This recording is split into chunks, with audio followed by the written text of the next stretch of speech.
tomorrow.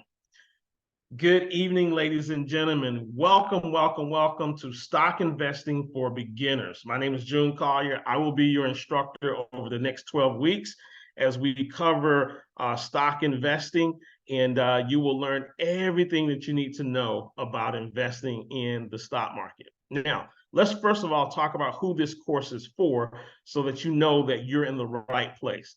This course is for an individual who knows absolutely nothing about stocks, knows nothing about stock market, stock investing, absolutely nothing. So if you're an individual and you're already out there trading stocks, you're already trading options and doing all of those types of things, this may seem a little bit elementary to you. I'm not going to apologize for that because this course is designed for beginner investors. And even if you have some knowledge of investing, you're probably going to pick up on a few things. So I advise you to stick with us in the class. But I just wanted to let you know that this class is for beginner investors. Now, I mentioned the word options, but we will not be covering options. All we're going to be talking about is stock investing. I will not be talking about investing in real estate. I will not be talking about investing in gold. I will not be talking about investing in cryptocurrency. So please do not ask those questions. We're talking about stocks. Now, the reason why I'm being very strict is because I've done this class several times, and you'd be amazed at the things that people ask. All right. So let's focus on stocks. And that's what we're going to be talking about here tonight. Now, if you will look in your chat, I just dropped a PDF. I'm going to drop it one more time for those of you who are just now entering the building. I'm going to drop that PDF. I'm going to drop 3 PDFs tonight. So you're going to get 3 different PDFs tonight. This PDF that I just dropped is an introduction, and I'm going to go over that PDF right now so that we can get started with our course. So hopefully everybody is good. You got your PDF, and we're going to go ahead and take a look at that and just kind of go through that. So what I did is I put this together for you, Stock Investing for Complete Beginners. Go from knowing nothing about stocks to mastering the fundamentals of investing. I want you to be able to turn on the television and watch CNBC and start understanding the ticker symbols that's going across your screen. Start understanding what they're saying, because they're speaking a language that you do not have knowledge of. And when you don't have any knowledge of that language, it seems either boring or confusing. So many people turn away from that station, CNBC. And so what I want you to do is I want you to be able to tune in and be able to pick up on what they're saying and what they're talking about. So that's what this course is for, is to help you pick up on that. Ms. Jackson says, I don't have the PDF. Does everybody else see the PDF in the chat? Somebody help Ms. Jackson. I'm not going to be stopping. It is in the chat. I promise you the PDF is in the chat. You guys have to follow instructions. Here's what I'm also going to tell you. You have to figure things out, because if you don't figure things out, you're not going to make it in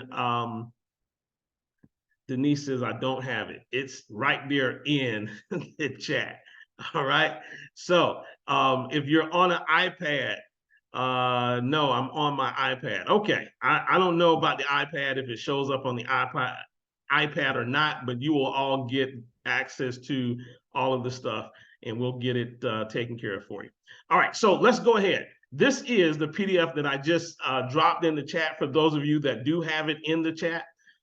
Stock Investing for Complete Beginners. It starts off with a welcome message from myself, and it just says, congratulations on investing in yourself. Many people find investing in the stock market very intriguing and exciting, but the investment industry wants you to believe that investing is too complicated to do on your own. And that's why they use these language terms that are kind of foreign to us. And so we're going to talk about that here tonight. Wall Street wants you to believe that you need to pay professionals to do it for you. So they want you to believe that you need financial advisors and all these people to do it for you. But the fact of the matter is that investing is actually very simple once you learn how to do it properly. And this is what this course is designed to do. So I don't know who you are if you're just starting out, but we're going to start from ground foundation and build up. Okay, so you're going to learn all of the basics that you need to know before you purchase your very first stock. Now, I am the instructor for tonight. My name is Otis June Collier, and I'm a military veteran of 10 years. I was a Fortune 500 executive recruiter working for some of the largest companies in the country, companies like Microsoft and Google and eBay. And I worked for the bank. I was assistant vice president for Wells Fargo Bank. And so I did a lot. I'm the vice president of marketing for a financial literacy company here in Atlanta, Georgia. I was a diversity program manager many years, for many years in corporate America. I worked for a Big Four consulting firm called Deloitte and Touche. So I've been around finances. I've been around corporate for a very long time. I'm a member of Kappa Alpha Psi Fraternity Incorporated. I have a bachelor's degree in visual communications, and I've been a consultant for many technology giants. I've been investing for 16 years and with over $1 million of equity positions. So I'm going to give you all the tools that you need to invest like a pro. It doesn't matter what your background is, what your education is. You don't have to be, degreed up to be able to do this and be successful at it. You just have to be ready to learn. And that's what we're going to do. Now, I'm going to recommend some books for stock investing. If you've ever seen my library, I've got a whole wall of just books. But I'm going to recommend 4 books for you. These are recommendations. You don't have to have these books. You don't need these books for our class, but here's some things that you need to know. Book number 1, The Little Book That Beats the Market. The Little Book That Beats the Market. Book number 2, Trading in the Zone. This one is highly recommended, right? This one is highly recommended. It has absolutely nothing to do with the stock market, but it has everything to do with your emotions. Because the number one thing that either is going to make you or break you in the stock market is you finding out who you are and being able to control your emotions. You're going to find out whether you're scared. You're going to find out whether you're a greedy person. You're going to find out whether you are a risk taker. You're going to find out if you're not a risk taker. The market is going to pull out your personality. And you've got to figure out what your personality is. And you got to figure out how to be a better trader by getting control over some of those negative personality traits that the market will pull out of you. All of us. It's going to pull out all of us. All of us have greed. You're going to see that the market will pull out greed out of you. And you're going to make some money, but you're going to also lose some money because of that greed. You're going to have fear. You're going to make money and lose money because of fear. So there's a lot of different things that you've got to manage that's right up here inside between those 2 ears that you've got to manage. Trading in the Zone is a book that's recommended for investors because it helps you manage what's going on between your 2 ears. We also have Investing All-in-One for Dummies. I have a whole row of For Dummies books. So don't think that a For Dummies book is, for a dummy. It's really a book that is going to help you understand and take something from ground zero all the way up to level 10 very quickly. And then The Neatest Little Guide to Stock Market Investing. Those are the 4 books that I definitely recommend that you have in your library as it relates to learning how to trade in the stock market. All right, the next thing. There are some apps. These are free apps that I recommend that you download. Now, here's why I want you to download these apps. Most people get up in the morning and the first thing they look at is their Facebook or their Instagram or their TikTok. I want you to replace Instagram, TikTok, Facebook with CNBC. I want you to replace it with Market Watch. I want you to replace it with Yahoo Finance. I want you to replace it with Seeking Alpha. Because this is where you begin to learn what's going on in the world, what companies are doing what, who's merging with who just came out with a new product line, when is the next earnings announcement for this company. So You get all of that information by having the right apps on your phone. So these are 4 apps that I'm going to recommend that you have on your phone, and I'm going to recommend that you start watching these apps or going through these apps. Now, I'm going to be honest with you. In the beginning, it's going to be difficult because you're not going to know what the heck they're talking about. You're going to be reading stuff and not really understanding what it is. But I promise you, if you keep at it, one day you'll be reading it and you'll know exactly what they're saying, and you'll be like, oh, wow, I can't believe I understand that. So make sure that these apps are on your phone. They're on my phone. I'm always going to CNBC. I love CNBC. I love Yahoo Finance, and I love Market Watch. I'm okay with Seeking Alpha. I don't use that as much, but definitely CNBC. If you've got cable, man, start watching CNBC on cable, right? Market Watch and Yahoo Finance. Those are the apps that I recommend that you plug into your phone, okay? All right.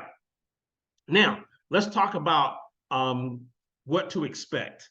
So class will start promptly at 8:30 p.m. Eastern Standard Time. If you show up at 9 o'clock and you start asking questions about stuff that we went over at 8:15, you're going to have to catch the replay. Okay, you're going to have to catch the replay. My goal is to have you in and out in 1 hour. That's for the live instructional training, but there will be homework that you may end up having. I may assign homework to you. I will give you documents to print out. I'll give you assignments. And so those are things that you're going to have to work on. Now, listen, it's important to me that you pay close attention and don't take this lightly. This skill set has made me, I hate to say this, but this skill set has made me wealthy. It has created wealth for me. And I take this skill set very seriously. A lot of people come through my course and they don't take it seriously. And so I feel like I'm throwing the pearls at the swine. And I don't want to do that. And I don't want you to be swine. But if you don't take this course serious, you are swine. And so this can change your life. This can absolutely change your life. This is the beginning of a new day for you and your family and for generations to come. If you learn the skills that I'm going to teach you over the next following weeks, if you learn these skills, it can not only change your life, but it can change your family's life for generations to come. So all webinar trainings will be held each Monday from 8:30. I've got from 8:30 to 10.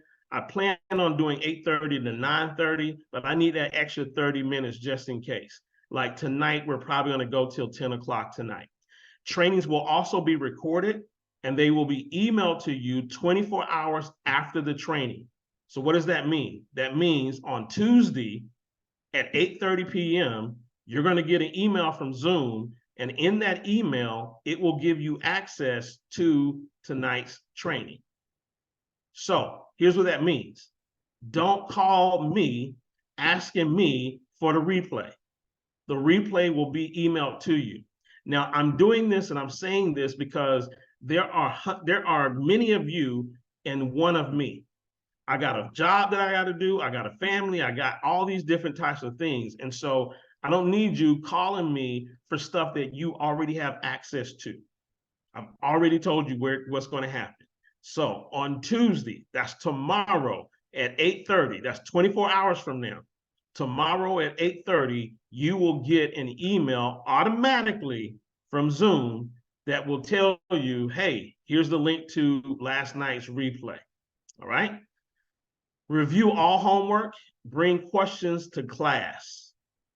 Don't email me questions, don't text me questions, don't call me, don't send me a smoke signal. I have dedicated this hour and a half every Monday to answer your questions. So if you sit here and don't participate and then want to ask me a question afterwards, what you're doing is you're not respecting my time. So I'm asking that you respect my time. I'm being very strict on this because people have really put me in a position where sometimes I don't want to teach this anymore because they abuse things. All right. Now, for everybody that's on this call, your class was paid by Mumu. or it should have been paid by Mumu, okay? If you open up the Mumu account, you are to fund that account. And when you fund the account, Mumu would pay me for your access. So I've let some people in that I don't know if they funded their Mumu account yet. I'll be checking periodically, but you need to go ahead and get that taken care of, okay? So the class is actually free to you. All you got to do is open up a Mumu account. I've provided the link down below, and then Mumu will say, hey, we'll send Otis the money. We'll send him the money that we're going to pay for that person taking his class, okay? I recommend that you download the recommended mobile apps. So the 4 apps that I talked about, I recommend that you download that to your phone, start looking at those. I suggest that you purchase some of those books that I suggested. They're not required, but they are recommended. And I'm going to ask that you review all videos, watch the replays. I know you're here tonight, but over the next week, make sure that you watch the replay again. I'm going to give you printouts, handouts to study. So make sure that you do that. All right. So that was the first PDF that I actually sent over to you guys. So I can close this window out. The next, before I get into our training here for tonight, the next is Stock Investing for Complete Beginners Week 1 Introduction. How to get the most out of this course. So the way that you get the most out of this course, check your email, because I may be sending you an email. I'm going to tell you guys about a Facebook group that I want you to join. We've got a private Facebook group. Make sure you join that private Facebook group. If you're not on Facebook, it's not detrimental, but if you are on Facebook, definitely join the Facebook group. Participate in the Facebook group. All of our prior students are there. They can help you with questions that you might have. It gives you an opportunity to talk about what's going on in the market, and you begin to network with like-minded individuals who are learning how to trade in the stock market. Use the question sections in the Zoom. So there is a Q&A section here in Zoom.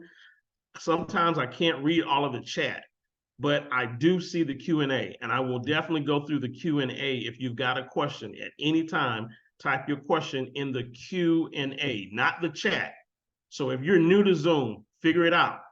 Figure it out. There's a button that says Q&A. Put your question there inside of the Q&A. Do your assignments. I'm going to give you assignments. We're not taking this lightly. I'm not just lecturing. I'm actually giving you assignments because I want to see you win. And the only way that you win is if you're participating. All right. And the last thing, don't quit. Don't quit. I don't care how hard it gets. I don't care how much you think that you don't know. Guess what? The next time I do the class, you can come back again. There's people that I see that's here on the call right now that have been here 3-4 times. Doesn't mean that they're dumb because they've been here 3 or 4 times. It means that they're smart because they're getting this information and it's getting ingrained inside of them. All right. All right. Here's what you should expect. My deliverables to you.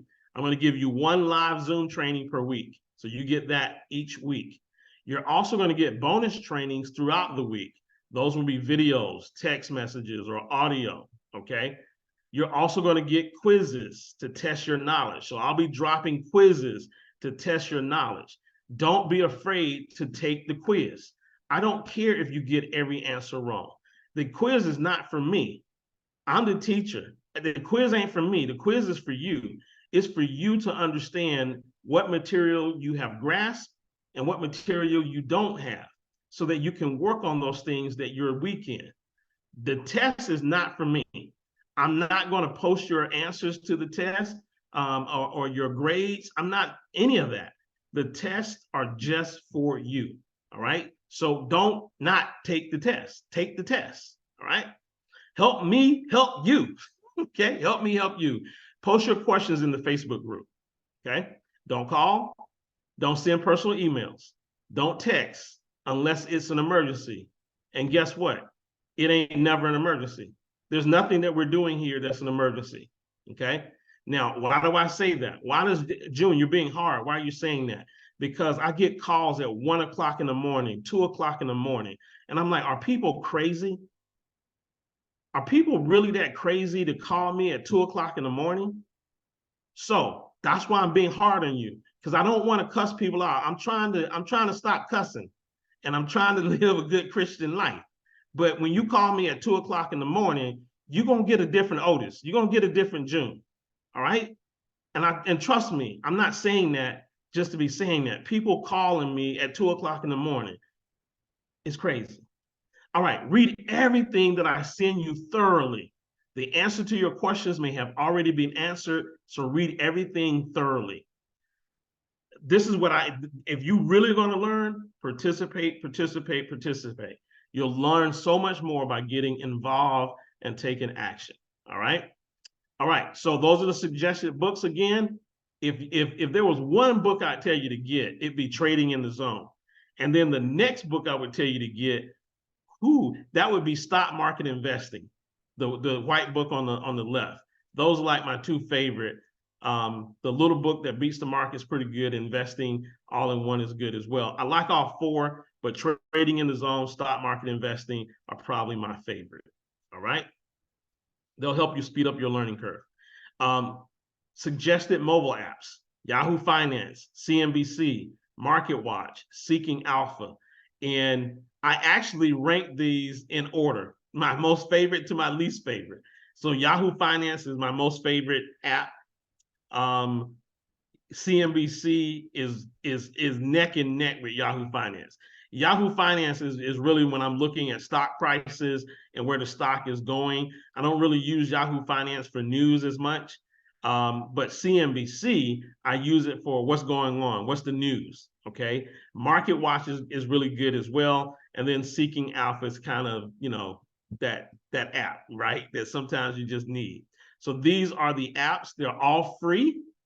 So you should have these apps on your phone. There's no reason why you shouldn't have these apps on your phone. You have got to start indoctrinating yourself in the language of the market.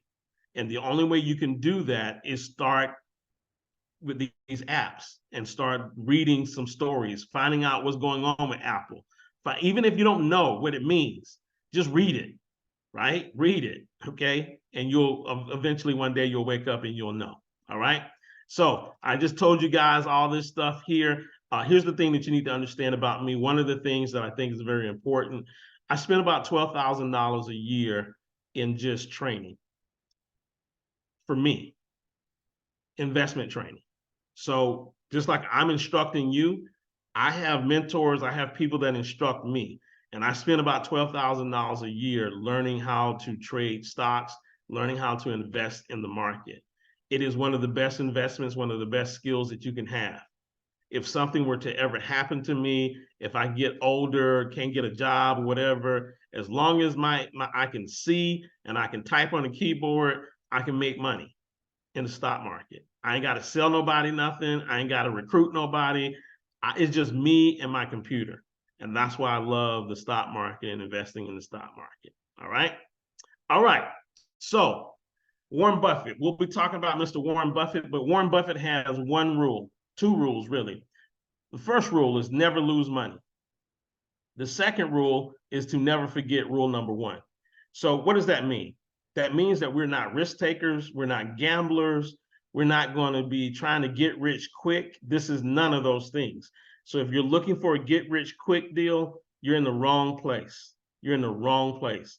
It took me many years and mistakes to get to where I am today, and I'm still not at the top, right? And so, but the one thing that I hate doing is losing money. So I'm very conservative. I'm going to be on the safer side of investing. Maybe you have taken some classes from some other gurus or other instructors out there, and they like to, ride on the wild side a little bit. You're not going to get that with me. I'm going to teach you how to invest safely. It may not be as fast as the next guy, but I just remember this rule: never lose money. All right. All right. Now, mastering the terminology. Anybody play spades? If this was your hand, what would you bid? Mastering the terminology. And so this is what I think about what we're going to learn here tonight. Investing is just like playing spades. If you don't know the language of the game, you will lose. If you don't know the rules, the language, you're going to lose. If you don't know what joker, joker, deuce, deuce is, if you don't know what reneging is, you're going to renege, right? If you don't know the terminology, you are going to lose the game. If you don't know what Boston, I'm going to run a Boston on them, right? You are going to lose the game. So our first mission tonight is to understand the language, the terminology. Once you understand the terminology and the language, you can win. Now, I keep going back to this book, Trading in the Zone, Mastering Your Mind. You are the biggest asset or liability when it comes to investing in the stock market. And here's why I say that. Again, the stock market will show if you're a greedy person. It will show if you're a scaredy cat. It will punk you out. It will do all kinds of things to you. It'll make you curl up in a ball. It'll make you, listen, the stock market, when I first started trading stocks, I have to tell you this story, and I'm gonna be quick on it. I was day trading, which I don't do anymore. I don't day trade anymore, but I was day trading, and I was day trading penny stocks. We're gonna talk about penny stocks today. But I was day trading penny stocks. Long story short, I had about $4,000 or $5,000 that I put into the market, and me and my buddy were trading penny stocks every day. My buddy down in Nashville, Devin Williams, we were penny stock trading. And this was before smartphones and all of that. I had a flip phone. I believe we had a flip phone. And I had turned my little $4,000 into about $12,000 in about 6 months. And you couldn't tell me nothing. I knew that I was about to be rich. I was about to be a millionaire. I was about to tell everybody to kiss my you-know-what, right? And so one day I'm out walking the dog, and Devin gives me a call. He says, hey, man, please tell me you have gotten out of XYZ trade. And I'm like, no, what's going on? And he's like, man, the stock is dropping like a hot potato. And y'all, I'm about a mile away from my house. I'm like a mile away from the house. We didn't have no smartphones where I could have traded on my phone. I had a flip phone. You couldn't trade on the flip phone. And I started running. I know the dog thought I was crazy. Me and the dog was doing a sprint. We was doing a marathon. I was doing a marathon back to my house. And I got to the house, man, and I went to my laptop, and all I saw was this, I had lost. I mean, the stock had just dropped. And I just hit sell. I just sold, right? Emotional. I sold. My $12,000, I think once I sold, I think I had about $800 left. I done went from investing $4,000 or $5,000, building it up to $12,000, and in one trade, dropping all the way down to $800. I stopped trading for almost 2 years, for actually 2 years plus. You got to know this book. You got to read this book and understand. Now, many of you are laughing, but I want you to imagine how I felt going from $12,000 to $800 in a matter of less than an hour, because I thought I knew what I was doing. I was greedy. There were so many things that I did wrong. I didn't get any formal training. There were so many different things that I did wrong. I wish someone had told me to read this book. All right? So those things will happen. They do happen. You got to invest in your mind. You got to stick with your plan.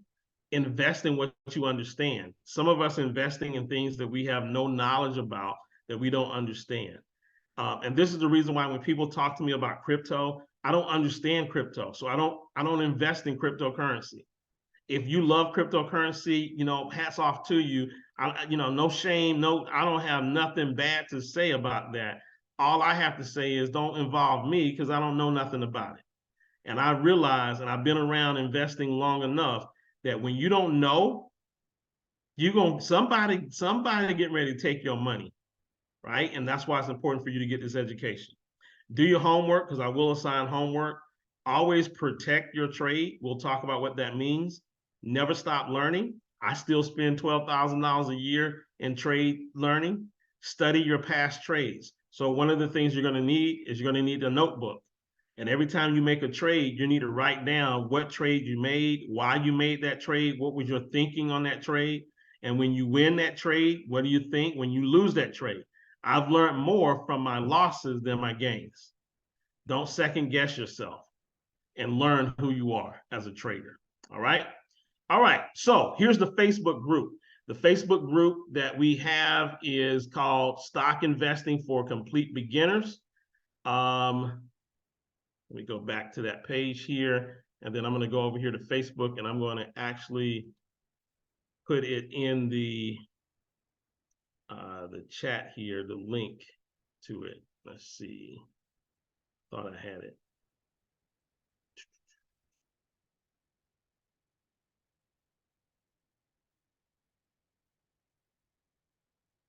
So if you do not belong to this group, we've got several people in this group.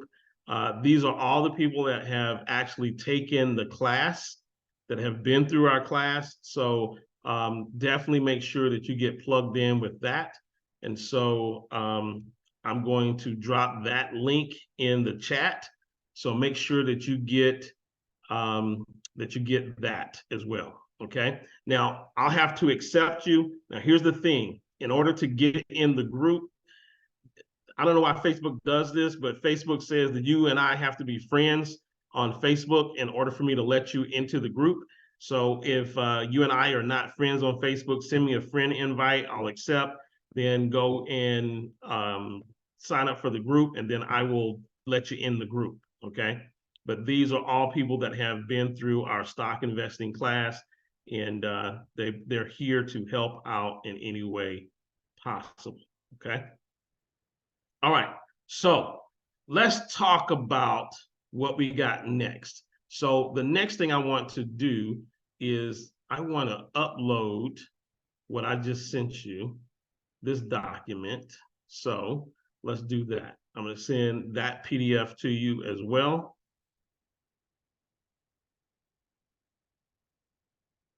So for those of you who can see the PDF, if you're on a tablet, it seems to me that the tablet, you can't see it. If you're on your mobile phone, maybe you can't see it. I will drop all the links to all of the PDFs that I'm giving out tonight. You'll get the PDFs some sort of way. We'll put it in the chat and all that good stuff, and we'll put it in the Facebook group. But the presentation that I just did here, I just sent that PDF to you as well. So here's my recommendation. My recommendation is that you get a 3-ring binder, and in that 3-ring binder, you take all of these things that I'm giving you, you print those out, put it in that 3-ring binder, and study your binder. Okay? Study your binder. All right? All right. All right. Terry, thank you, sir. All right. So let's keep going. It's time now for us to get into the real training. This is the real training. This is day one. And this is stock market terminology. So we got to learn the language before we can go out and start trading. Because if you don't know what I'm talking about, you don't know how to trade. Everybody wants to jump into the trade first, but you got to learn the terminology. So have you ever been to a restaurant and, maybe the family behind you, they're speaking in a different language and you don't know the language. And so because you don't know the language, you tune them out. It's as if they're not even there. That's what happens to your mind. And that's what happens to most people when they go to CNBC and they see the tickers going across the screen and they see them talking about certain things that they have no idea. They tune it out and they go right past CNBC. They just pass money. That was money. That was money talk going on, right? That was money talk that was going on. So I want you to start programming yourself to hear money. I want you to hear when people are talking about money. I want you to hear about the opportunities. There's opportunities all around you. You've heard of opportunities around you, but because you didn't understand the language, it didn't register in your head. So today I'm teaching you a new language so that when you hear, you really hear. Okay? So let's jump into this thing here tonight. The goal of this course is to teach you the basic fundamentals of the stock market. Upon completing this course, you will understand market terminology. So let's jump into this pretty quick. So the first thing, obviously, is what is a stock? Now, most of you probably say, well, I understand that. It can't be this basic, right? It's going to get a little bit deeper, but a stock is a type of investment that represents an ownership share in a company. So let me just kind of tell you what I think of as a stock. If you told me and said, June, you have been promoted to be the CEO of Microsoft,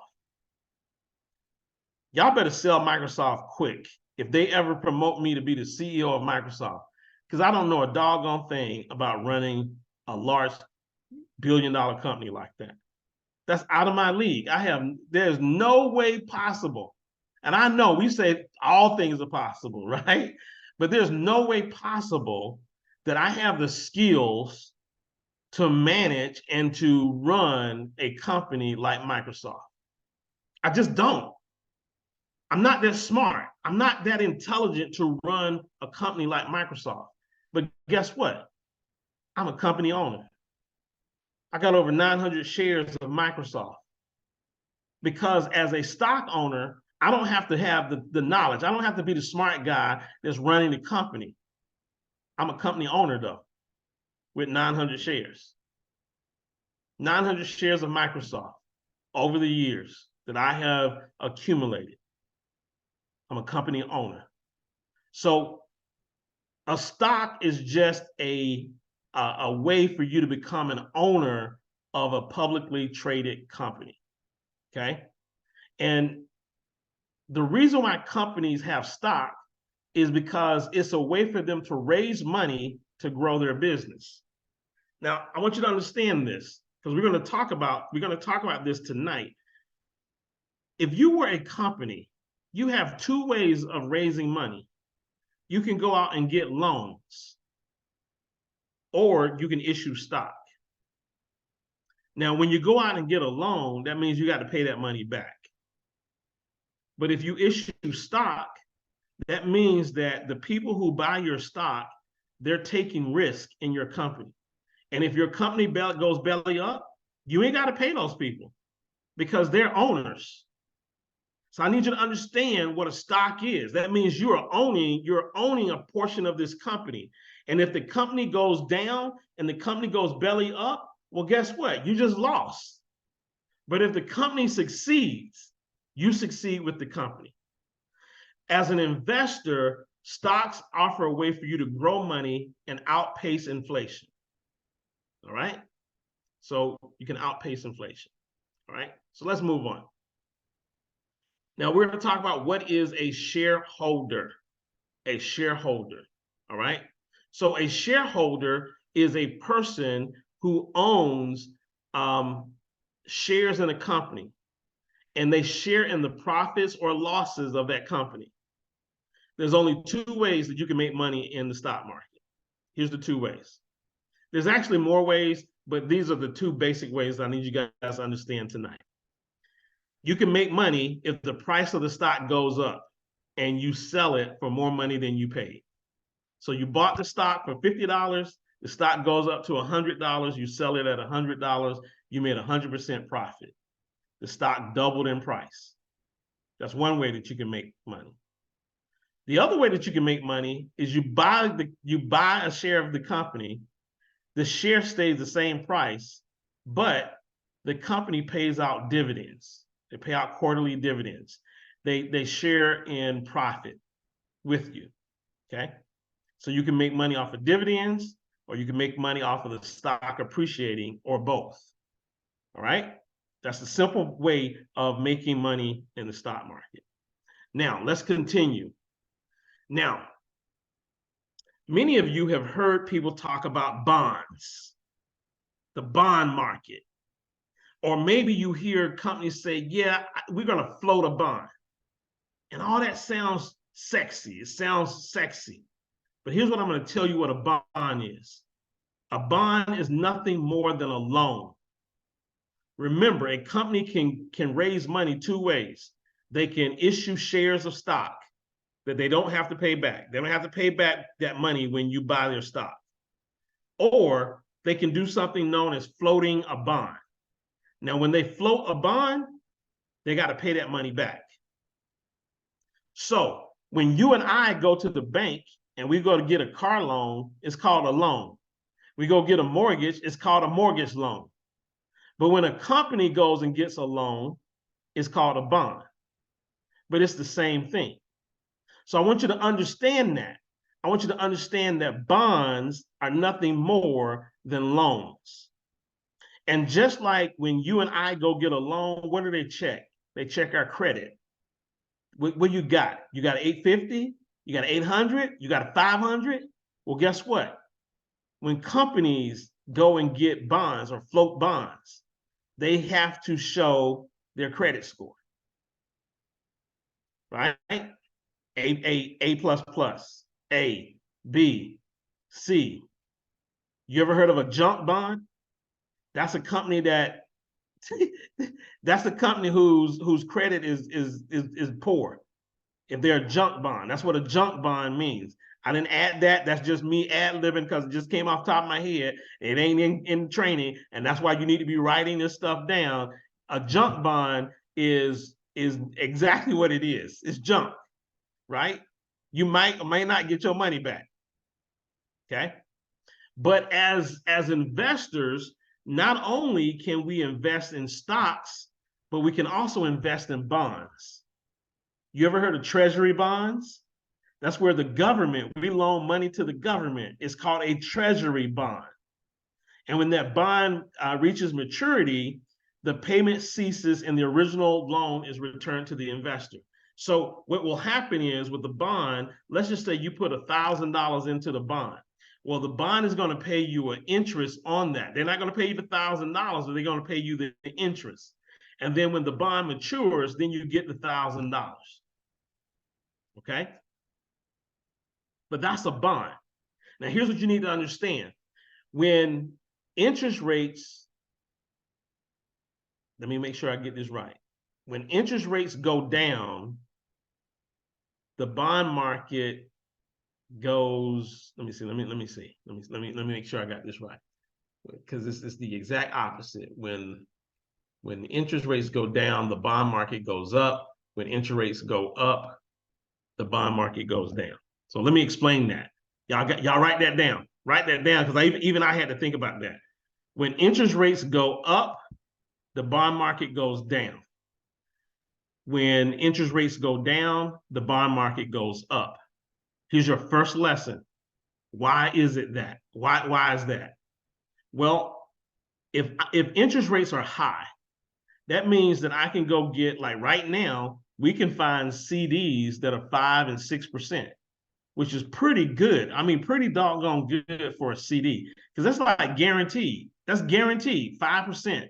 You can go get you a CD in a bank and get 5%. That's guaranteed. Where just a year ago, you might get 0.05%, but now you can get 5% guaranteed. So if I can get 5% guaranteed, why would I go put money in a bond that may give me 5% or 6% when I can get this guaranteed money over here? So when the interest rates go higher, bonds go down because I can make more money with interest on traditional banking.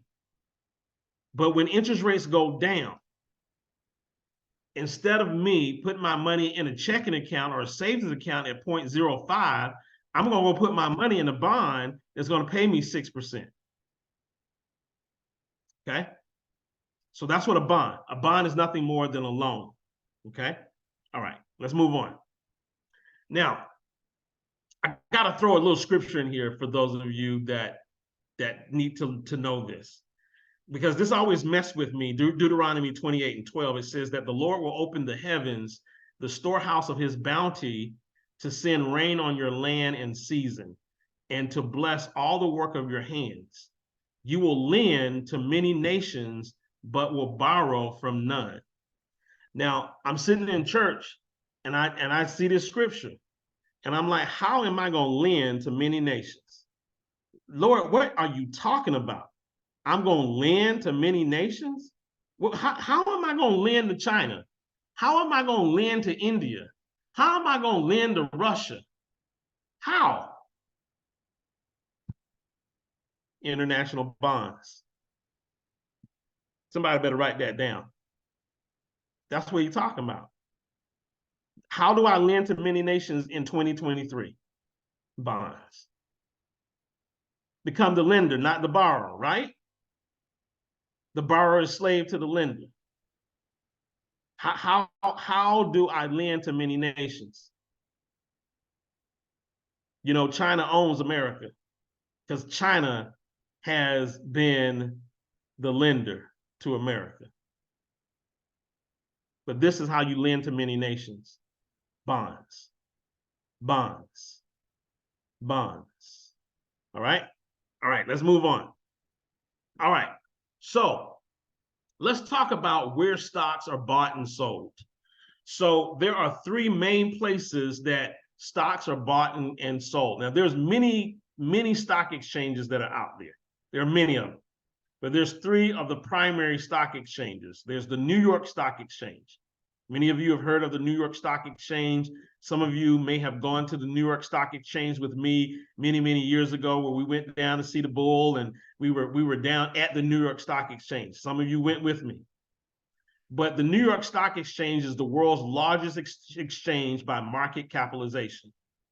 So here we go, talking that talk. June, I hear what you're saying, but I don't know what you're saying. The world's largest stock exchange by market capitalization. What is market capitalization? Well, here's what market capitalization is. If you add up all of the companies and their value, that's capitalization. That's market capitalization, the value of the company. So let me give you an example. You start a little pizza shop, and you got 1,000 shares of stock. So you issue out 1,000 shares, and you sell your stock for $10 a share, and you got 1,000 shares. What's your market capitalization? $10,000. Okay, that's all market cap is. You take the shares, the amount of shares that you have outstanding, times the price per share, and that gives you market capitalization. Somebody write that down. Don't just be sitting here listening to me. Write this down. Market capitalization is the number of shares that a company has outstanding, the price of the share, you multiply that together, that is market capitalization. Okay? So the New York Stock Exchange has the largest market capitalization in the world. Now, let's talk about the American Stock Exchange. The American Stock Exchange came along long after the New York Stock Exchange, but the American Stock Exchange introduced new products and assets called ETFs and options. So if you are interested in trading options, you need to know that options are not traded on the New York Stock Exchange. Options are traded on the American Stock Exchange. If you want to buy ETFs, and we'll talk about what ETFs are, but for right now, all you need to know is that they are exchange traded funds. If you're trading ETFs, ETFs are on the American Stock Exchange. And then we have the NASDAQ. The NASDAQ is called the National Association of Security Dealers. This is where most of your technology and internet-related companies are. And the NASDAQ is the second largest exchange behind the New York Stock Exchange. Now, I'm going to give you guys a did you know fact. The NASDAQ, technology companies. You're going to find companies like Facebook, Google, Microsoft, IBM, Hewlett Packard, Tesla. All of those are technology, internet-related companies. They fall under the NASDAQ. Can anybody in the chat tell me who created the NASDAQ? Anybody know who created the NASDAQ? Anybody? I'm just curious. Anybody know who created the NASDAQ? I'm waiting to see in the chat. Somebody said Warren Buffett. Nope. Warren Buffett did not create the NASDAQ. Anybody ever heard of a guy by the name of Bernie Madoff? Anybody ever heard of Bernie Madoff? Bernie Madoff created the NASDAQ. Isn't that something? He was a very, very smart guy and didn't have to do what he did. But he created the NASDAQ. Industry changer, right? But instead, he went and had to rip people off. But Bernie Madoff created the NASDAQ. And if you go back and look at the Bernie Madoff story, I'm sure many of you have probably seen that. You will remember when Bernie and his boys was in the room and they was creating a computer program. That was the NASDAQ. Bernie Madoff created the NASDAQ. All right. So that's something interesting that I thought you might find interesting. Now, where are stocks bought and sold? So we have an exchange. They're sold at an auction house. And the auction house is the New York Stock Exchange, the American Stock Exchange, or the NASDAQ, okay? And this is where you can buy and sell securities. This is where you can buy and sell stocks, bonds, and all those other things, okay? And there's 3 major exchanges in the United States. Now, here's something else that you guys need to know. You can't just go to the bank and buy stock. You got a checking account. Your checking account is not going to allow you to buy stock. You got a savings account. That's not going to allow you to buy stock. You have to get a brokerage account. A brokerage account. That's going to be Fidelity. That's going to be Charles Schwab, E-Trade, Ameritrade. That's going to be Moo, right? Even if you got Cash App. Cash App got a little brokerage house attached to it. That's why you can buy stocks with Cash App, because Cash App has a brokerage attached to it. So you need to understand that you got to have the vehicle to be able to even play in the market. And most people in America don't have, they can't go buy stock because they ain't even got the vehicle to go buy stock. That's why I had you guys do Moo, right? Not that Moo is the best, but Moo is willing to pay me for you to try them out. Do I really care whether or not you use Moo or not? I don't necessarily. I want you to because they got a great platform. But if you decide that, hey, I like my E-Trade or I like my Ameritrade or whatever, that's fine. But you got to have a brokerage account to play in the game. All right? All right, let's move on. Let's move on. Now, there are some stocks that are not sold on the stock exchange. Okay? There's some stocks that are not sold on the stock exchange. Now, when we go back to the New York Stock Exchange, the American Stock Exchange, the NASDAQ, they are heavily regulated. In fact, they have to report their earnings every quarter. You guys know that, right? They got to report their earnings every quarter. And in fact, they got rules like if you buy so many shares of a company, if you own a certain percentage of a company, you have to report it to the public. So Warren Buffett, when people say, well, Warren Buffett bought Delta Airlines or Warren Buffett bought Apple, how do they know he bought it? Because he bought so many shares of it, by law, he has to report it. It has to be public knowledge. Well, when you go to here, over the counter, it's called OTC. This one, they don't play by those rules. This is just the wild, wild west. This is where June Collier first started playing penny stocks. A penny stock is anything less than $5. Y'all write that down because that's an important piece that you might see in the quiz somewhere. A penny stock is any stock less than $5. But there are stocks out there that are trading for 10 cents, 25 cents, 50 cents. And so in my mind, when I first got started, I had a little bit of cash. And so I said, I need to get these cheap stocks and start playing these cheap stocks because I can get a whole bunch. I can get for 10 cents, I got $5,000 and it cost me 10 cents a share. Man, I could get 10,000 shares, you know? Wrong thinking. Wrong thinking. Here's the reason why over-the-counter is risky or riskier, because it involves smaller companies, and these are penny stock companies, and because they don't meet the listing requirements for the established stock exchanges, they're on the over-the-counter exchange. All right. So I never did finish my story.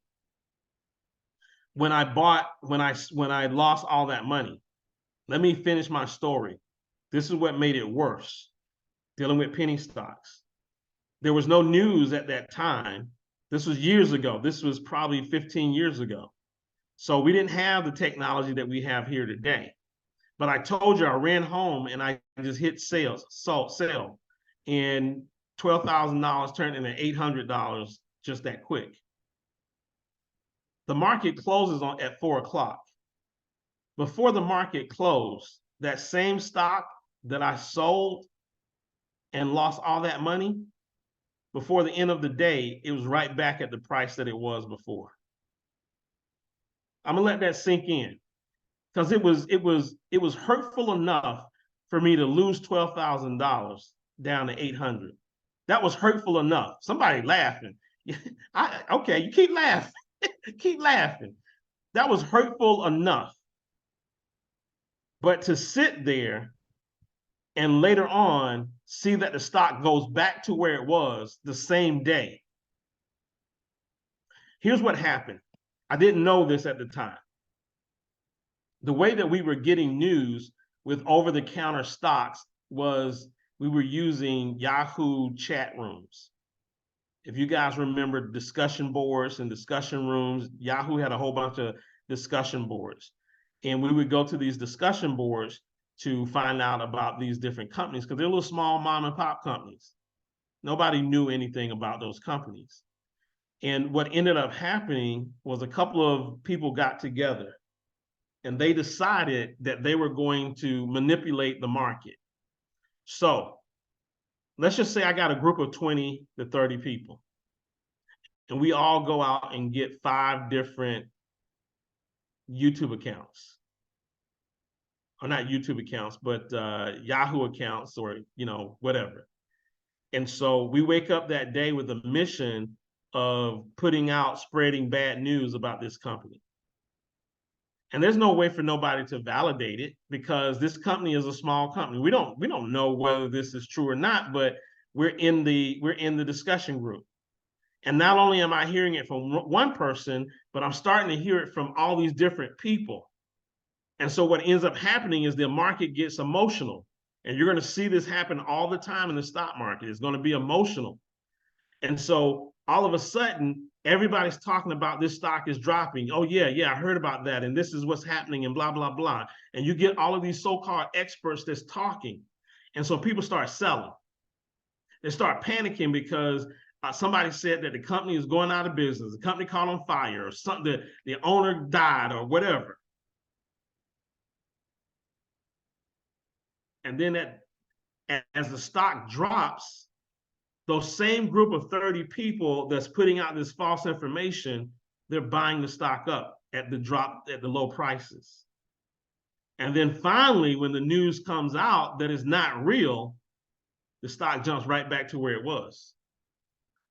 That's what happened. So penny stocks are very risky. You can make a lot of money. I made a lot of money in penny stocks, but I lost my shirt in penny stocks as well. So I don't trade penny stocks. Am I telling you not to trade penny stocks? No, I'm just telling you that I'm not risking my money. I'm 52 years old now. I'm not risking my money. I'm going to invest and I'm going to make smart risk, but I'm not going to be out here just risking my money just because it's a penny. I can get the stock for 10 cents. That's stupid. Okay?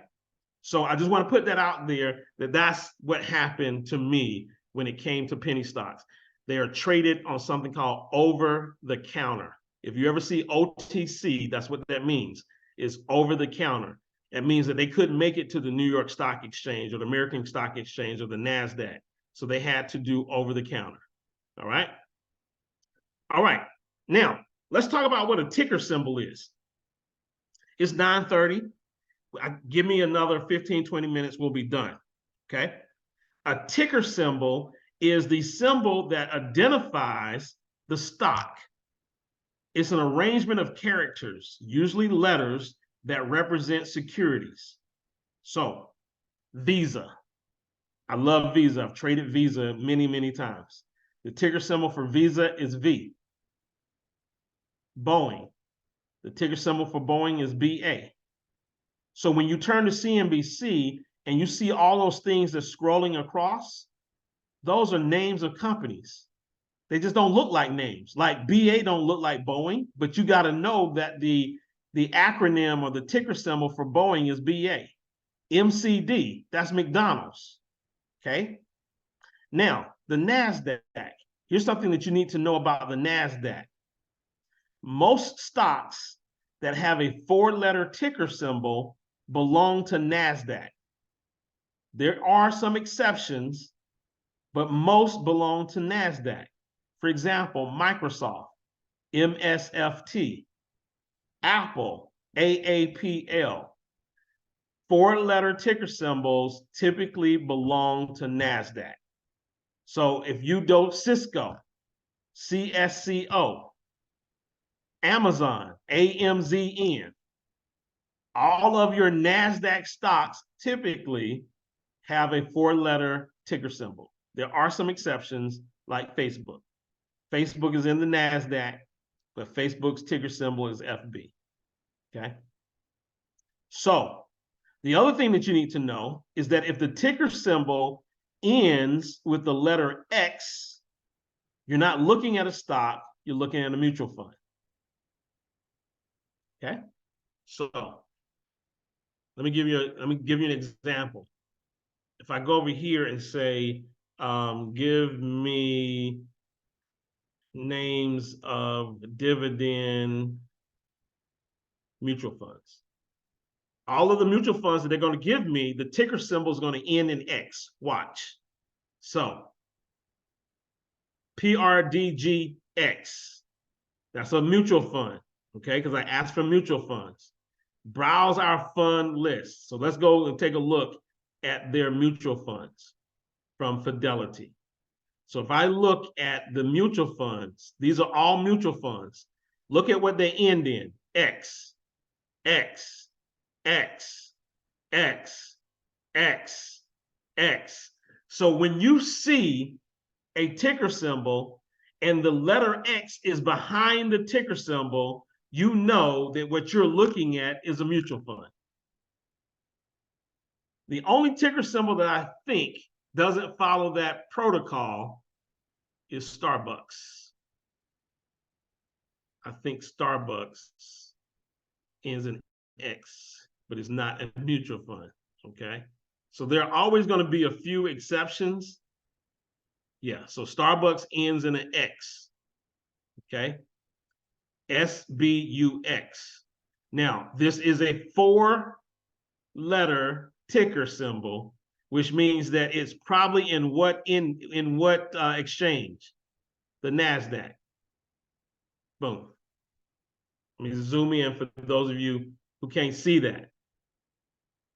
Starbucks, 4-letter ticker symbol. It's in the NASDAQ. Okay, we can see that right there. It's part of the NASDAQ. Okay, now our mutual funds are 1, 2, 3, 4, 5, but they end in X. That tells you that that's a mutual fund.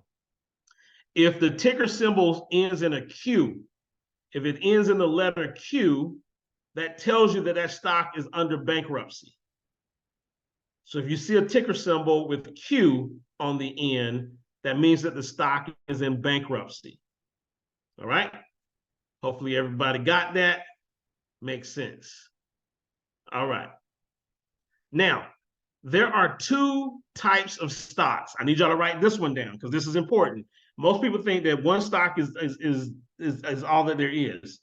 There's a stock called common stock and there's preferred stock.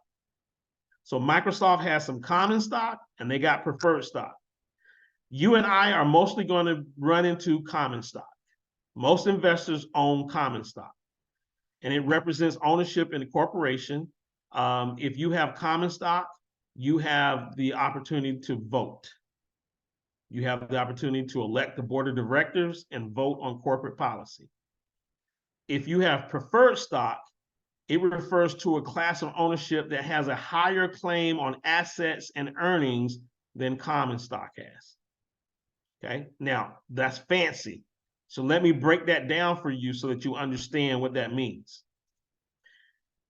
Let's just say that a company files bankruptcy. Let's say Delta Airlines, because Delta Airlines has filed bankruptcy in the past. Okay, there is a pecking order on who gets paid first. So if you are a bondholder and you lent money to Delta Airlines as a bond, you get first dibs at the money that's left over from the bankruptcy. Bondholders get the first dibs of the money. Okay. Then next, if you're a preferred stockholder, then you get some money because it has a higher claim on assets. So remember, when a company files bankruptcy, Delta or whoever files bankruptcy, they're doing restructuring, they have to take money and they got to pay off things and all that good stuff. Well, the bondholders get their money first, they're first in line. Right behind the bondholders is the preferred stockholders. And if anything's left over, which there never is, the common stockholder gets that. Okay, so that's the difference. The preferred stockholder has a higher claim to assets and earnings than the common stockholder has. That's all that means. So in the event of a bankruptcy, you last man on the totem pole. Okay, I'm just calling it like it is so that you know what it is. All right, preferred stock and common stock. All right, now let's move on. We've already talked about how we make money with stocks. So there's two ways of making money with stocks. Capital appreciation. You buy the stock and the stock goes up in price and you sell it at a higher price. Dividends. Some companies will share company profits and pay you dividends. Okay. All right. So these are the two ways that you actually make money with stocks. Stock going up, make money. And then the stock pays dividends, you make money.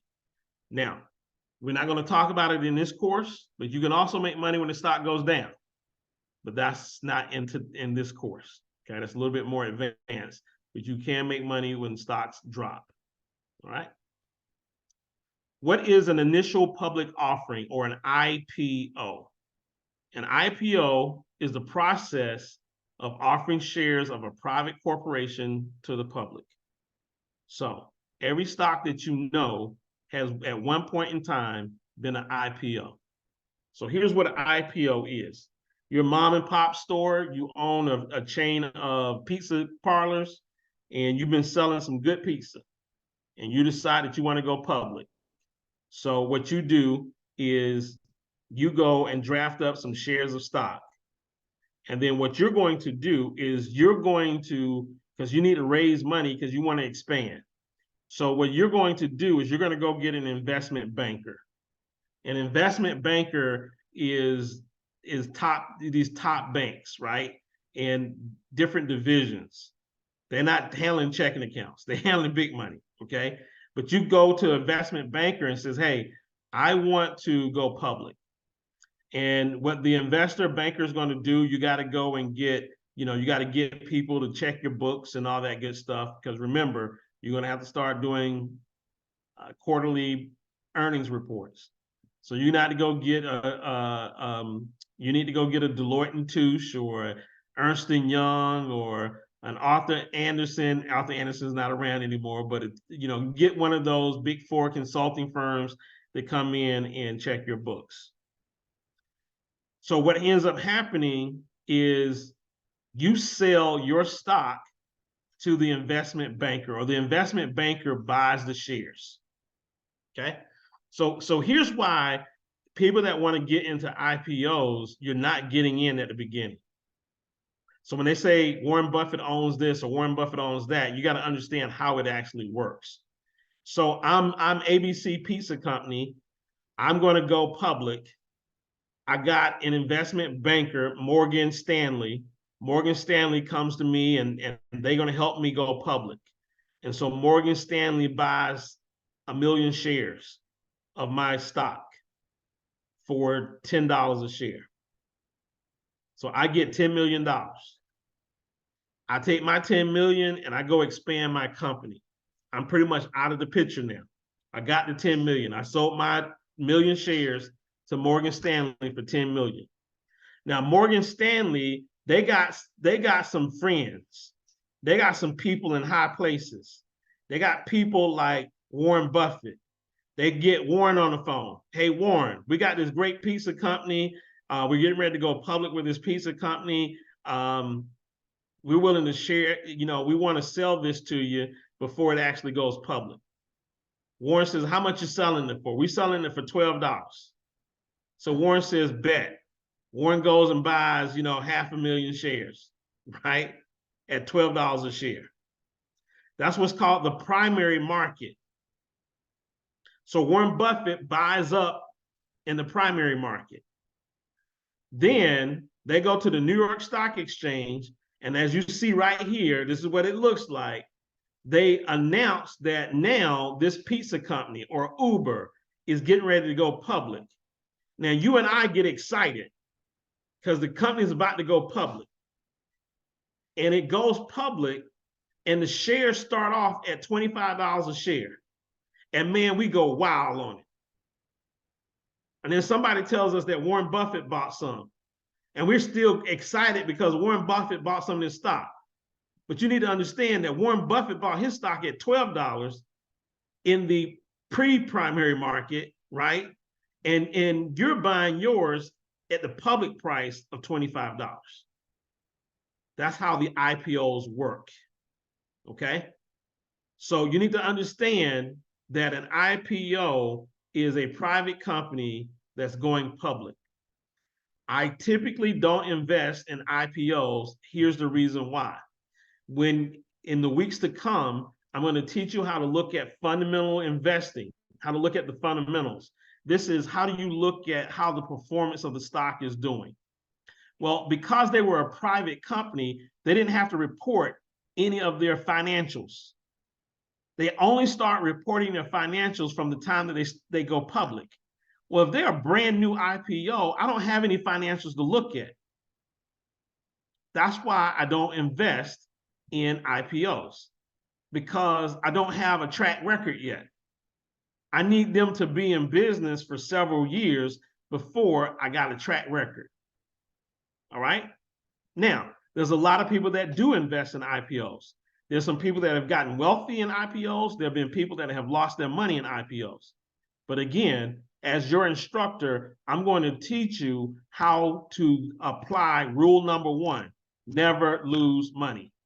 And how are you going to buy an IPO on a company that you don't have any financial data on? Now, there's only one company that if they go public, I would buy their IPO. And that's Chick-fil-A. I would buy Chick-fil-A's IPO because cars are wrapped around the building, and I'm just like, they're doing something right financially. But for the most part, I stay away from IPOs. Okay. All right. Let's move on. So if you start to look at CNBC, you start to look at Yahoo Finance, you start to hear the news, sometimes what you're going to hear is you're going to hear the news say that the market's down today. The market is tanking today. I'm like, well, what is the market? The stock market? I mean, what do you mean the market is down today? What does that mean? Everybody's down? What does that mean? So I'm going to explain to you what the market is. So there are some indicators or indexes that we want to look at. An index. When we talk about the stock market or we talk about the market, we're not talking about the entire stock market, but we're talking about the average of the top 30 well-known companies. And the top 30 companies are known as the Dow. Write that down. You need to know that. The Dow, D-O-W, is known as the Dow Jones Industrial Average. Okay? Now, there is a company called Dow. We're not talking about the company Dow right now. We're talking about the top 30 companies in the Dow. They make up what we call the market. If they're doing poorly, we say the whole market is doing poorly. They're known as the Dow. Now, what companies are in the Dow? You got companies like Coca-Cola. You got companies like IBM, companies like Microsoft. What companies, and I want you guys to know this, are in the Dow? Okay? So 30 big companies, 30 companies in the Dow. Okay? And the Dow right now is $32,928.96. This is a index, a basket of companies, of 30 companies, and it measures the performance of all of those companies together. Okay, that's called the Dow. Now, if we want to look at what companies are in the Dow, let's take a look at the companies that are inside of the Dow really quick. There's only 30 of them. So here's your companies in the Dow. Now, I'm teaching you this for a particular reason. There's American Express. You know American Express. There's Amgen. Most of you know Amgen. Apple, Boeing, Caterpillar. That's the, if you ever see people working on the highway, or you see them building stuff, they're usually driving these big yellow tractors. Caterpillar. Cisco. Cisco is in the NASDAQ, right? 4-letter ticker symbol. Chevron. You know Chevron. Goldman Sachs. You know Goldman Sachs. Home Depot. I made a lot of money off of Home Depot. Honeywell. IBM. Intel. 4-letter ticker symbol. That's going to be NASDAQ. J&J, which is Johnson & Johnson. Coca-Cola. JP Morgan. McDonald's. 3M. Merck. Microsoft. Nike. Procter & Gamble. Travelers. That's an insurance company. United Health Group. Some of y'all got that as a medical insurance. Salesforce, Verizon, Visa, Walgreens, Walmart, Walt Disney, and the chemical company Dow. Those are the 30 top companies. Now, the reason why I bring that up is because I figured when I first got started the second time, after I lost all that money and I started easing in and I started getting smarter, I said, I'm gonna put my money in the top ones. I'm starting with the top. I ain't messing around with these penny stocks no more. I'm going to the top. I'm going to the big dogs. So I started investing in the Dow. And guess who happens to be in the Dow? Y'all know my stock. I started investing in the Dow. So of all of these companies, I've invested. I still have shares of Nike. I've bought Visa. I have shares of Walt Disney. Let me see, what other companies do I have? Home Depot, made a ton of money with Home Depot. I've made money with Cisco. I own Apple. So I own American Express. All of these are companies that I currently own and hold in my portfolio, but they're part of the Dow.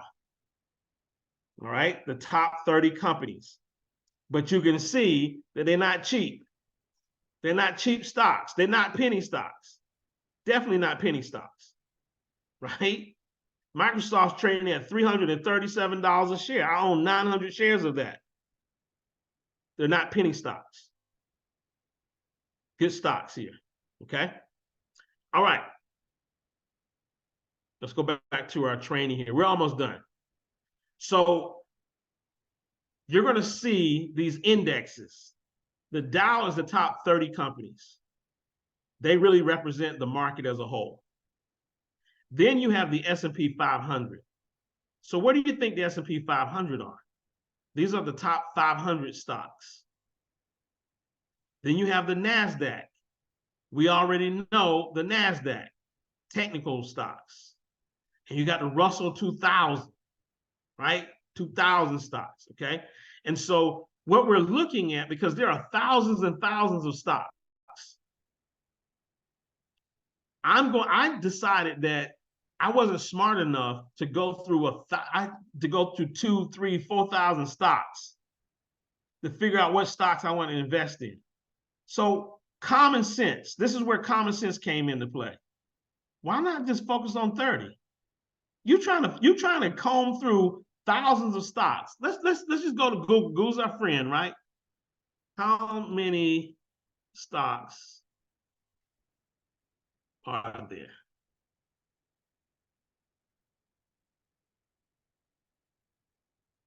Y'all see this? 8,000 in the New York Stock Exchange. That ain't including the NASDAQ. It's 8,000 stocks in the New York Stock Exchange. So why would I try to go through 8,000 stocks to find a good stock when I can go to the Dow 30? I can narrow it from 8,000 down to 30. And that's what I did. And that's when I started winning. Because common sense started applying to me, and I said, oh, I understand that the big dogs are over here. Now, somebody said, well, June, I'm looking for the next Microsoft. I'm looking for when Microsoft used to be a penny stock. Well, you're right. At some point, Microsoft was a penny stock. Back in the day, at some point, Microsoft started off as a penny stock. I wouldn't bet that you're going to find the next Microsoft. Why not just go get Microsoft instead of looking for the next Microsoft? Okay? I'm trying to break down some thought patterns that you might be dealing with in your head. All right? So we got the S&P 500, top 500 companies. You can do the same thing, find a list of the S&P 500. And then we know the NASDAQ going to be your technology companies. So when you look at the CNBC, they're going to put this up all the time. They're going to show you what the Dow's doing. We already know those are top 30 companies. It's going to show you what the S&P 500 is doing. We already know those are top 500 companies. It's going to show you what the NASDAQ is doing. We already know that those are technology companies. So if they tell me that the NASDAQ is down, I know that there's a strong chance that my stock in Microsoft is down for the day because Microsoft is part of the NASDAQ. Okay? So that's all that means. The Dow, the S&P 500, the NASDAQ. They don't talk too much about the Russell 2000. These are the three that you should know. The Dow is the top 30. The S&P 500 is the top 500 stocks. And then the NASDAQ is your technical stocks. Okay? And that's just an indicator of all of those stocks. So under the NASDAQ, it's like a basket of stocks. It's going to be Apple, Microsoft, Google, Tesla. It's going to be all of those stocks in one basket. And then you're getting a composite or an average of those stocks. That's where this price comes in. Okay? All right. Hopefully that makes a lot of sense. Now, we talked about market capitalization. I'm going to hurry up because we're almost at 10 o'clock. We've got different types of capitalization. Remember, I told you take the number of shares, multiply it times the price per share, and that's going to give you market cap. Well, if a company is a nano cap, that means that they have market capitalization of less than 50 million. Now, to you and I, 50 million seems like a lot of money, but that's considered a nano cap stock. Micro cap is between 50 to 300 million. Small cap is 300 to 2 billion. Mid cap is 2 billion to 10 billion. Large cap is 10 billion to 200 billion. And then mega cap is over 200 billion.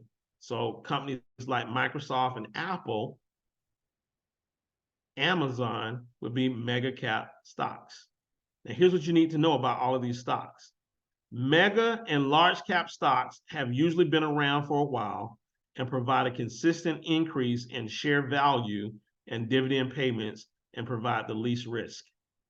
So if you don't want to be risking your money, you want to be investing in these large and mega cap stocks. They've been around, they've proven themselves. Now, small and mid cap stocks are in the process of expanding. They carry a higher risk than large cap stocks, but they're very attractive for their growth potential. So when we take a look at a company like Uber or just a leading company that's coming up on the rise, They may be a mid to small cap stock that is hopefully one day going to become a large and mega cap stock. So for people that's young, if you're young, you're in your 20s and 30s, I might put some money in my mid cap and small cap stocks. Take a little risk here, because one of these pop off and become a larger mega cap stock, I'm gonna be good. Okay. And then your nano and micro cap, these are the small companies with the highest risk but the largest gain potential. So if you like gambling, you like going to Vegas, you really love that, then you should be looking at nano and micro cap stocks. Okay. So that's what these are: market capitalization. You're going to hear that term now: market cap, market cap. All right. Now, you're also going to hear bull and bear. I'm going to rush on this. A bull market means that the market is going up. Here's how you know. They represent this, okay? Just so happened the Chicago Bulls and the Chicago Bears. I'm going to leave that alone. But you got the bull. When the bull charges you and he attacks, he lowers his head and raises it up. So the bull market is raising, is going higher. When we say it's a bull market, that means that the market is going higher, because the bull attacks by raising his head up. A bear, on the other hand, a bear market means that the stock market is going down. When a bear attacks you, he raises his hand and he swipes down. He swipes down, and that's what a bear market is, okay? And so these are two trends in the market. We got a bull market or a bear market, right? All right, let's keep it moving. We're going to learn how to evaluate stocks using fundamental analysis and technical analysis in our course. Fundamental analysis looks at the numbers. Technical analysis look at the trends. They look at the emotion of the market, okay? Investors versus traders. Investors buy and sell stock for long-term gains. This is an investor's course. Traders buy and sell stocks for short-term profit. They focus on share price. All right. Investors focus more on fundamentals. Traders will focus more on technical analysis. I'm running through this, but you'll get some of this stuff. Okay. All right. So that's the end of our class, of our course here. What I'm going to do now is I'm going to drop the PowerPoint presentation for what you just saw here tonight. We're going to drop that PowerPoint presentation in the chat. And let's do that real quick for those of you that can see it. I just dropped that. So for those of you that can actually see that in the chat, I recommend that you go and get that. Okay, so go and get that, because it'll be in the chat and you can print that out. The next thing that I'm going to drop in the chat is I've got some videos that cover what I just covered here tonight. Each video is 7 minutes long, so it doesn't do any ad lib or anything like that. I'm going to drop this in the chat for those of you as well. So we got stock market terminology part 1. That is a 7-minute video that covers what you saw here tonight. And then we have stock market terminology part 2, which is also what you saw here tonight, which was 7 minutes. So what took me an hour and a half to explain, I explained in about 14 minutes with these 2 videos. So you have those 2 videos as well. Now, here's what I'm also going to do. I'm going to head over to our stock investing for complete beginners. And what I'm going to do is I'm going to upload the files that we just shared. So I'm going to click upload file. And I'm going to upload these files that, if you did not get them from the Zoom, you should be able to get them from, come on now. All right, I guess it won't allow me to upload multiples. We'll upload that. I'm going to call that introduction to stock investing.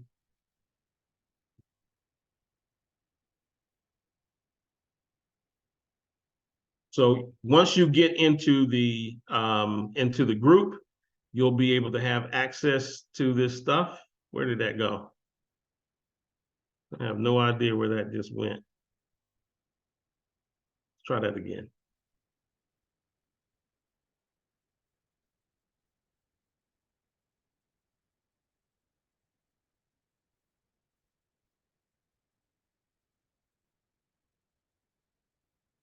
And while you guys are watching me, if you got some questions, go ahead and type your questions in the chat. We're going to answer your questions, and then we're going to call it a night. Normally, our nights are not going to be this long, but tonight I had to give you the introduction. So that's why it was as long as it was here tonight. 10, 20, 10:30, 23. Production. Okay.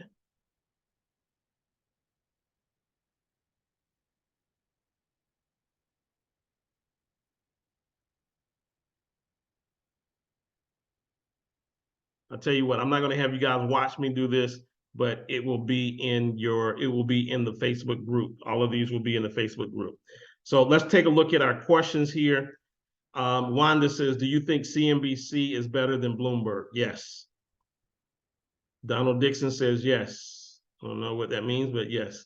How do you become a preferred stockholder as opposed to a common stockholder? Sandra, people like Warren Buffett are preferred stockholders. You got to have some money. You got to have lots of it, right? That's pretty much what it is. You got to have lots of it. You might need to know somebody on the inside. Okay. Boom. Stephanie says, even though we're friends, the Facebook group says I don't have access to it. No problem, Stephanie. We'll make sure that you get access to it. I'll invite you to the group. Victoria says, I got a call from Frazier and Mumu. Should I give my bank info to him to see if they can be added to Plaid? So I would not give my bank information over the phone to anybody. Either your bank is connected to Plaid or is not connected to Plaid. You don't have to do bank. You can actually do other ways of funding your account. I would not give my account information just over the phone like that. So if your bank is not associated with Plaid, then look at the other options to fund your account. Miss Thatch, what do we with all these other random accounts like Robinhood, E-Trade that have minimum investments? Should we close them or just let them sit? So Ms. Thatch, typically here's what's going to happen. This is a great question. So, and let me stop sharing so you guys can see my face. I think that's important for you to see my face as I answer your questions. So a lot of us may have multiple accounts. So for me, I've got an E-Trade account. I've got a Charles Schwab account. Those are my two accounts that I trade in. My Charles Schwab is my retirement money. So I keep it separate from my play trading. My E-Trade is where I play. So if I lose everything in E-Trade, I'd still be sick, but I wouldn't be as sick if I lost everything in Charles Schwab. So with Charles Schwab, I don't take as much risk as I take in E-Trade, and I keep the two separate because I don't want to make any mistakes, right? So I keep the two separate. But I do have Fidelity because Fidelity gives out some money for opening up accounts. So I've got an account with Fidelity. They're a great brokerage company as well. I have a Robinhood account. I have a Webull account, and now I have a Mumu account. What I would tell you is that at some point you want to consolidate and figure out what trading account is going to be the trading account that you're actually using on a long-term basis, and get familiar with that particular trading account. For class purposes, we're going to use Mumu because they give us the opportunity to do paper trading, plus they're paying me to train you, right? So you didn't have to pay to be in the training. And so we're going to use Mumu. But at the end of this, if you decide that you want to go somewhere else, you can transfer your stocks or your shares to whatever account that you want to transfer it to, okay? So I wouldn't have a whole bunch of them if that's the question or the answer that you're looking for. I wouldn't have a whole bunch of them. I figured out which one I want to use. Miss Siebel says, I tried to find a Facebook group. Can you show me the picture, please? We'll here's the thing. If you can't get into the group, just send me a Facebook text and just say, hey, June, I can't get in the group. And I'll make sure that you get in the group. Okay, that's for everybody. If you can't get in the group, you can't find the group because the group is private, you got to use the link that I dropped. If you can't find the group using the link that I dropped earlier, then just send me a text. Not a text. Send me a Facebook message. Just say, June, I can't get in the group, and then I'll get you in the group. Okay. I received an error when trying to access the Facebook group. So I don't know what the error was, but you can't just join the group. You have to get permission to join the group. So if you go there and you say, hey, I want to join the group, and you can't get in, it's just because I haven't accepted you just yet. So again, if you can't get in the group, send me a Facebook message and I'll make sure that you get in the group. I have reloaded my ID twice, still waiting approval in order to pay the $100. Okay, no problem, Ms. Watson. Here's the thing with any of those types of accounts. Those types of accounts require that you make sure that they want to make sure that you are who you say you are. It's just like open up a bank account. And so if you use a name that's your online name, that's not your real name, like I can't use June. I can't sign up as June Collier. I have to sign up as Otis Collier because that's what's on my license. June ain't on my license, even though all y'all know me as June. So when you're doing any kind of financial transaction, you got to use your government name, okay? Otherwise, you're not going to get approved and all of that kind of stuff, okay? All right, so for everybody that has not gotten into the group, just send me a message and I'll get you in the group, okay? Okay, the replays will be added. So here's the deal. The replays come 24 hours after the call. So tomorrow, which is Tuesday at 8:30, you'll get an email from Zoom, and it will be from me, and it will say, hey, here's the link to the replay. Okay, so you'll get the replay every Tuesday at 8:30 p.m., 24 hours after the call. Okay. And then Ms. Neal, if I'm able to fund the account, should I open for $10 or the $100? Well, Ms. Neal, you know, at some point you're going to want to trade. And I don't know what $10 is going to buy you, right? So at some point you're going to want to trade, but for now it doesn't matter. If $10 is just what you want to do, then that's fine. It doesn't really matter. Okay. All right. So those are all the questions that have been answered. I don't see any hands that are raised. No hands. We are 10:08. Again, I apologize for it being too long. Mario says, how do I get my free stock? So Mario, if you fund your account, then they should have some free stock there in your back office.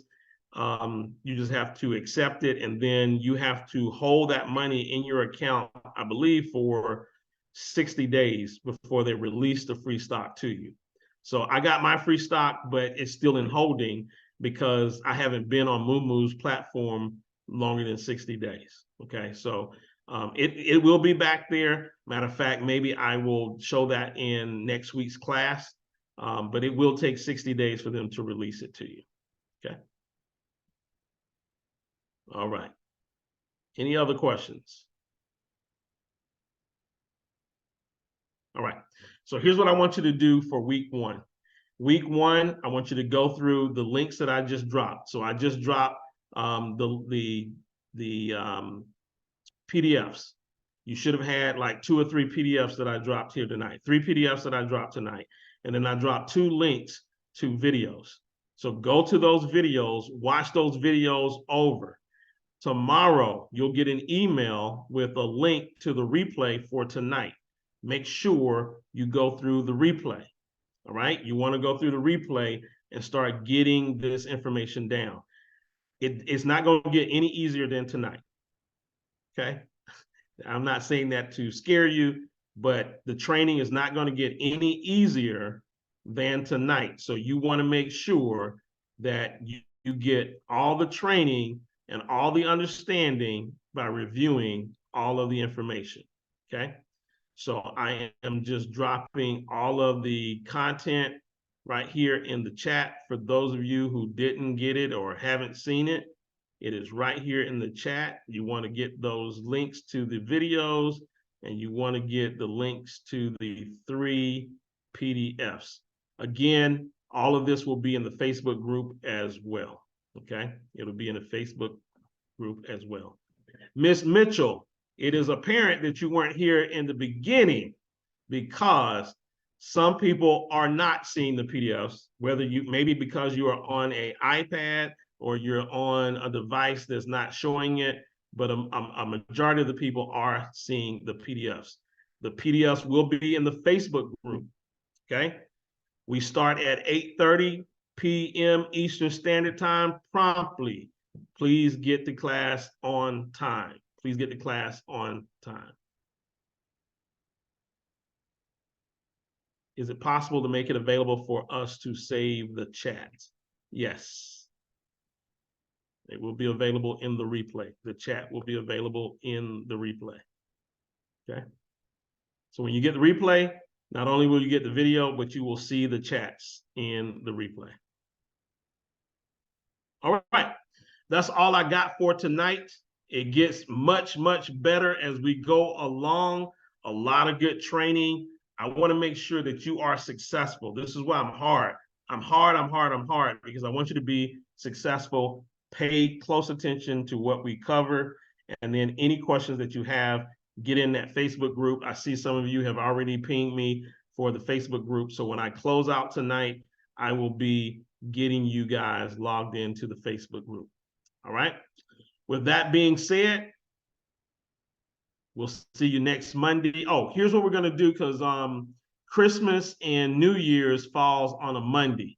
So we're just not going to have class those 2 weeks. All right. We'll still get everything in, but we're not going to have class on Christmas and on New Year's Day. All right. So until then, we'll see you guys next Monday at 8:30 p.m. The class is closed for any new people. So we're done. I'm not accepting any more new people. All right. Until next Monday, God bless, take care, and good night, everyone. We'll see you then.